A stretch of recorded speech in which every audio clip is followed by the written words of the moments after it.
السلام علیکم دوستو، میرا نام نعمان غنی ہے اور آپ دیکھ رہے ہیں ہندی چینل۔ دوستو، جب اللہ تعالیٰ نے آدم علیہ السلام اور بی بی حوا علیہ السلام کو برہنہ دیکھا تو ان کو حکم دیا کہ ایک دمبا ذبح کریں، جو کہ جنت سے نازل کردہ 8 قسم کے جانوروں میں سے ایک ہے۔ بس انہوں نے ایک دمبا ذبح کیا اور اس کی اون لی اور حوا نے اس کا کاتا اور دونوں نے مل کر کپڑا بنایا۔ اس سے آدم علیہ السلام نے اپنے لیے ایک جبہ تیار کیا اور حوا نے اپنے لیے ایک دوپٹہ اور چادر تیار کی کہ دونوں نے یہ لباس پہنا۔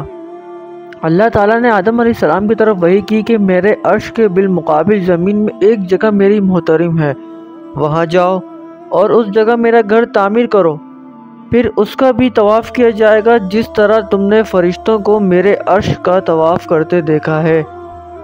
اس گھر میں تمہاری اور تمہاری اولاد کی بھی دعا قبول کروں گا، بشرطیکہ کا وہ میری فرما برداری کا حق ادا کریں۔ دوستو، آدم علیہ السلام نے کہا کہ اے میرے رب، میں یہ کام کیسے سر انجام دے سکتا ہوں، کیونکہ نہ میں اس جگہ سے واقف ہوں اور نہ ہی میں اتنا قوی ہوں۔ بس اللہ تعالیٰ نے ایک فرشتہ مقرر کیا جو انہیں مغرب کی طرف لے گیا۔ آدم علیہ السلام کا جس کسی باغ سے بھی گزر ہوتا اور وہ انہیں اچھا لگتا تو وہ کہتے مجھے اس جگہ چھوڑ دو، مگر فرشتہ نے کہا تمہاری جگہ آگے ہے، یہاں تک کہ وہ مکہ پہنچ گئے۔ راستے میں جس مقام پر آدم علیہ السلام ٹھہرے ان جگہوں پر آبادیاں بنتی چلی گئی، اور جس مقام کو چھوڑ دیا وہ سب جنگل و بیابان ہو گئے۔ بس آدم علیہ السلام نے بیت اللہ کی تعمیر 5 مقامات کے پتھروں سے کی۔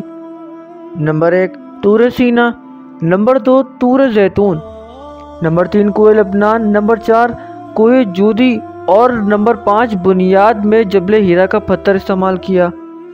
جب اس کی تعمیر سے فارغ ہوئے تو وہ فرشتہ انہیں لے کر عرفات کی طرف گیا اور آدم علیہ السلام کو تمام مقامات حج دکھائے جہاں آج بھی لوگ مناسک حج ادا کر رہے ہیں اور قیامت تک کرتے چلے آئیں گے۔ اس کے بعد انہیں واپس مکہ لایا گیا، پھر انہوں نے 1 ہفتہ تک بیت اللہ کا طواف کیا اور سر زمین میں ہند کی طرف لوٹ آئے اور بوز نامی پہاڑ پر آپ کی وفات ہوئی۔ دوستو، حضرت مجاہد رضی اللہ تعالیٰ عنہ کہتے ہیں کہ ابن عباس رضی اللہ تعالیٰ عنہ نے ہم سے بیان کیا کہ آدم علیہ السلام جس وقت اترے تو سر زمین ہند میں اترے تھے، انہوں نے وہاں سے پیدل 40 حج کیے۔ میں نے عرض کیا اے ابو الحاج، وہ سوار کیوں نہ ہوتے تھے؟ فرمایا کون سی چیز تھی جو انہیں اٹھا سکتی؟ اللہ کی قسم ان کا ایک قدم 3 دن کی مسافت کو طے کرتا تھا اور ان کا سر آسمان کو چھوتا تھا۔ فرشتوں نے ان کی سانسوں کی شکایت کی، پس رحمان نے ان کا قد 40 سال کی مسافت کے بقدر پس کر دیا۔ ابن عمر رضی اللہ تعالیٰ عنہ سے روایت ہے کہ اللہ تعالیٰ نے آدم علیہ السلام پر وحی فرمائی کہ بیت اللہ کا حج کرو۔ آدم علیہ السلام جس وقت سر زمین ہند میں تھے، پس وہ ہند سے حج کے لیے آئے۔ وہ جس جگہ بھی قدم رکھتے اس جگہ بستی بن جاتی، اور جو جگہ ان کے قدموں کے درمیان خالی رہ گئی وہ بیابان ہو گئی، یہاں تک کہ وہ بیت اللہ پہنچ گئے۔ پس انہوں نے طواف کیا اور تمام مناسک حج ادا کیے، پھر سر زمین میں ہند کی طرف لوٹنے کا ارادہ کیا۔ پھر واپسی میں جب وہ عرفات کی تنگ گھاٹی میں پہنچے تو فرشتوں نے ان سے ملاقات کی اور کہا کہ اے آدم، آپ کا حج کامل اور مقبول ہے۔ یہ سن کر آپ حیران ہوئے کہ انہیں کیسے معلوم ہوا؟ فرشتوں نے ان کی حیرانگی اور تعجب کو محسوس کرتے ہوئے کہا کہ اے آدم، ہم نے اس گھر کا حج آپ کی پیدائش سے 2000 سال پہلے کیا تھا۔